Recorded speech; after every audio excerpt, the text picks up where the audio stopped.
So ఆ తర్వాత మీరు సోషల్ యాక్టివిటీస్ లో ఉన్నారు. 3 మంత్స్ ముందే ట్రై చేసినారు. టికెట్ వచ్చింది, ఎమ్మెల్యే అయినారు. అవును. మొత్తానికి జరిపోయింది. ఏంది రాకేష్ రెడ్డి నెక్స్ట్ గోల్ ఏంది అసలుకి? రాజకీయంగా ఎమ్మెల్యే అయిన తర్వాత మనిషికి ఆశ అనేది ఒక దగ్గర స్టాప్ కాదు ఖచ్చితంగా. ఒకటి అయిపోయిన తర్వాత ఇంకోటి పుడుతుంది. మీరు ఇప్పుడు ఎమ్మెల్యే అయినారు. నెక్స్ట్ ఏమవ్వాలనుకుంటారు? గోల్ ఏంది?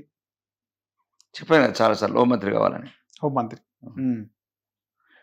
ఇప్పుడు నువ్వేముంటావు, ఒక ఎస్ఐ ఉంటాడు ఏమనుకుంటాడు, నెక్స్ట్ ఏం కావాలనుకుంటాడు, సిఐ కావాలనుకుంటాడు, సిఐ ఉంటాడు ఏమనుకుంటాడు, డిఎస్పీ కావాలి, డిఎస్పీ కావాలనుకుంటాడు, సిపి కావాలనుకుంటాడు, సిటీ మళ్ళీ సిపి గ్యాప్ వస్తుంది. నెక్స్ట్ చెప్పే కోరుకుంటున్నా నేను. రైట్.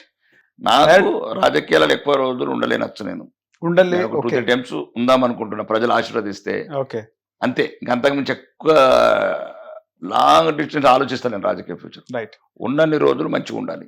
కానీ ఎందుకు రీసెంట్ గా జరిగినటువంటి ఏదైతే భారతీయ జనతా పార్టీ అధ్యక్షుడు దాదాపు ఒక 6-7 నెలల నుంచి వాయిదా పడుకుంటూ వస్తుంది, ఎందుకు రాకేష్ రెడ్డి ఎందుకు ట్రై చేయలేదు? మీరు ఎందుకు కావాలనుకోలే అధ్యక్షుడు పార్టీకి?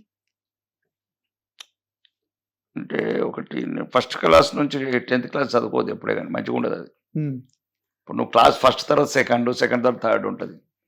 ఓకే, ఎమ్మెల్యే అర్హులే కదా సార్ రాష్ట్ర అధ్యక్షుడు? ఎమ్మెల్యే అర్హుడు వేరు, అనుభవం వేరు. ఓకే, ఎమ్మెల్యే అర్హుడు అంటే నువ్వు ఆల్రెడీ ఒక ఎమ్మెల్యేగా పోటీ చేయడం కాన్స్టిట్యూన్సీకి పరిమితం. రాష్ట్ర అధ్యక్షుడు అంటే రాష్ట్రం మీద మొత్తం అవగాహన ఉండాలి, మొత్తం ఓకే అవగాహన ఉండాలి, తెలిసి ఉండాలి, అక్కడ ఉన్న కార్యకర్తల సంబంధాలు ఉండాలి. అంటే ఒకటి కాదు కదా, ఇప్పుడు రామచంద్రరావు గారు ఉన్నారు, 50 సంవత్సరాలు అతని జీవితం. 1980 అంటే సుమారు 75 నుంచి 75 నుంచి ఆయన ఏబీవీపీ విద్యార్థి దశ నుంచే ఒక ఉన్నాడు, అనుభవం ఇస్తారు తప్ప. రాకేష్ రెడ్డి లాంటిది కాదు. రాకేష్ రెడ్డి కూడా ఎవరు కూడా మీకు పర్సనల్ గా లేకపోవచ్చు, కానీ మిమ్మల్ని చూస్తే రాష్ట్ర రాజకీయాల్లో రాకేష్ రెడ్డి సుపరిచితమే. అవును, ప్రస్తుత రాష్ట్ర రాజకీయాల్లో బీజేపీలో మెయిన్ ఎమ్మెల్యే అంటే మీరే కనిపిస్తారు. ఇది ఏదో మీ ముందు చెప్పాలని కాదు, మిమ్మల్ని చూస్తుంటాం మీడియాలో, మీరు అసెంబ్లీలో మాట్లాడే తీరు ఇవన్నీ మీరు చెప్తేనే తెలుస్తుంది నాకు అవగాహన లేదని. రైట్. సో మీకు అవగాహన లేక మీరు వద్దులే, ఎప్పుడు ఇంకా టైం ఉంది కదా అనుకున్నారు అంతే. నన్ను అడిగారు, నేను చేయను అడిగారు అంటే నాకు ఇష్టమని అడగలేదు, ఏదైనా ఆలోచన ఉందా అని అడిగారు, కోరికుందా. మీరు అన్ని విధాలుగా బలంగా ఉన్నారు కదా. బలం అనేది ఆత్మస్థైర్యంతో వస్తుంది. బలం అనేది ఉంటుంది. ఇప్పుడు దొరలతో కొట్లాడతలేమో, రేవంత్ రెడ్డితో కొట్లాడతలేమో. వాళ్ళకొకటే ఆధార్ కార్డు ఉంది, నాకు ఒకటి ఆధార్ కార్డు ఉంది. వాళ్ళకొకటే ఓటు హక్కు ఉంది, నాకు ఒకటి ఓటు హక్కు ఉంది. ఇంకేముంది? కాన్స్టిట్యూషన్ ప్రకారం, ఇండియాలో మన రాజ్యాంగం ప్రకారము అనుముల కుటుంబానికి ఒక లెక్క, లేకపోతే కల్వకుంట్ల కుటుంబానికి ఒక లెక్క, అట్లేదు కదా. ప్రతి ఒక్కరికి సమాన హక్కులు ఉన్నాయి. నీ గదియు నిలదీయు, వీలైతే సమాజం పట్ల కొట్లాడు. సమాజం కూడా అంటే ఉన్నోడి గురించి అందరు ఉన్నారు, ఉన్నోడి గురించి నేనెందుకు? ఉన్నవాడికి ప్రపంచం అంత ఉంది, నేను లేని వాడికి సామాన్యుడి వైపు నిలబడాలనుకుంటున్నాను. సార్ ఒక క్వశ్చన్ స్ట్రేట్ గా అడుగుతున్నా, మీరు నిజం చెప్పాలి. దీంట్లో భారతీయ జనతా పార్టీకి రాష్ట్రంలో అధికారంలోకి రావాలని ఉందా లేదా? వచ్చే ఎన్నికల్లో అది ఎవరు ఆపలేరు. అధికారంలోకి రావాలని ఉంది, ప్రజలకు ఉంది, ప్రజలకు కూడా ఉంది, పార్టీకి పార్టీ నాయకత్వానికి ప్రజలకే ఉంది, ప్రజలకు ఉంది. ఎందుకంటే మీరు గతంలో చూసుకుంటే బిఫోర్ బండి సంజయ్, ఆఫ్టర్ బండి సంజయ్ మాట్లాడుకోవచ్చు.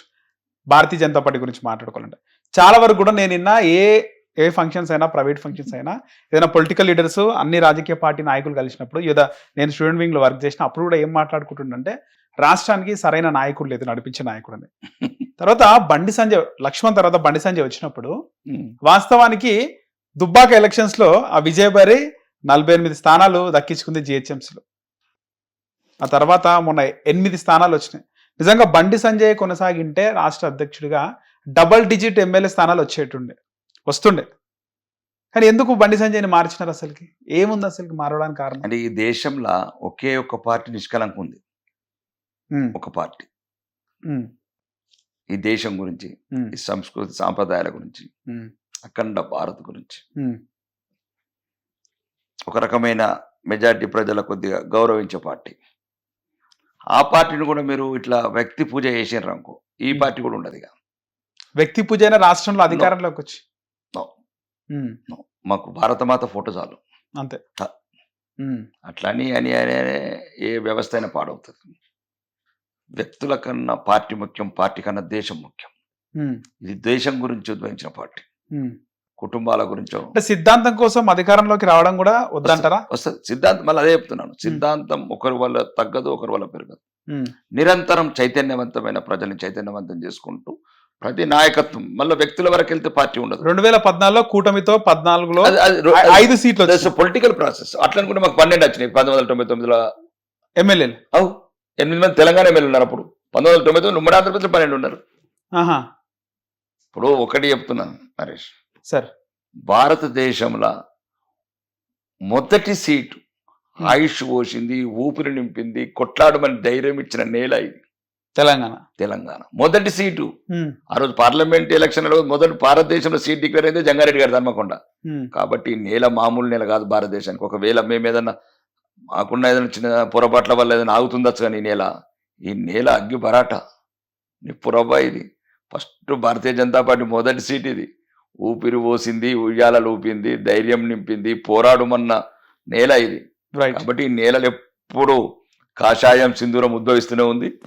అది సరైన సమయంలో సరైన వస్తుంది తప్ప ఇట్లా క్రాస్ అవుతూనే ప్రతి ఒక్కసారి వ్యక్తులను లేపడం వల్లనే మళ్ళీ అక్కడ ఇబ్బంది వస్తుంది.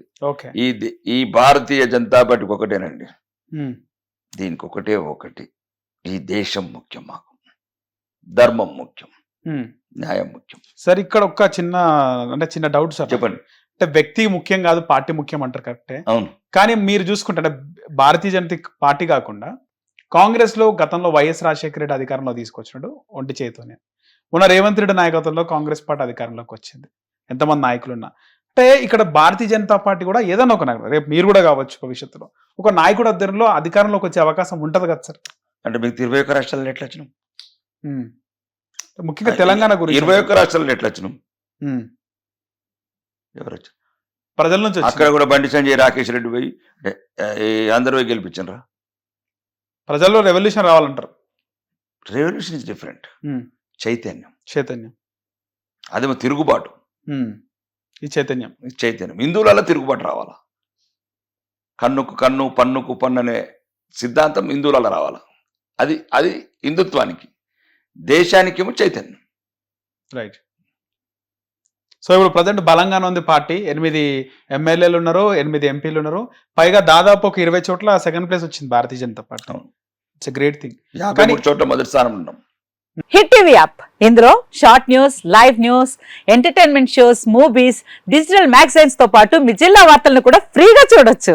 ఇంకెందుకు ఆలస్యం, వెంటనే హిట్ టీవీ యాప్ ని డౌన్లోడ్ చేసుకుని ఫ్రీగా ఎంటర్టైన్మెంట్ పొందండి. Hit TV app. Hit TV app.